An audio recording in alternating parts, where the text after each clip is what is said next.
अस्सलाम वालेकुम। आप देख रहे हैं के न्यूज एचडी। मैं हूं हारिस अली शाह गिलानी। चलते हैं आज की अहम खबरों की तरफ। थाना बहादुर शाह की बड़ी कार्रवाई। 13 साल से रूपोश कत्ल के मुकदमे में मतलूब खतरनाक मुजरिम इश्तिहारी गिरफ्तार। लिए चलेंगे साहिवाल, जहां से रिपोर्ट कर रहे हैं हमारे नुमाइंदे शहजाद रऊफ शहजाद जट।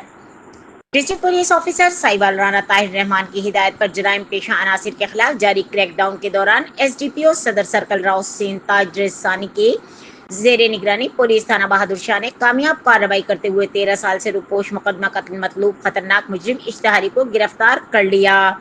इश्तिहारी मुजरिम की गिरफ्तारी के लिए एसएचओ थाना बहादुर शाह इंस्पेक्टर अहमद तबस्सुम खोकर की सरबराही में खुसूसी टीम तश्कील दी गई, जिसने जदीद साइंसी तरीके तफ्तीश और खुफिया मालूमात की बुनियाद पर कामयाब कार्रवाई करते हुए मुलजिम को गिरफ्तार किया और कानूनी तकाजे पूरे करते हुए तफ्तीशी टीम के हवाले कर दिया।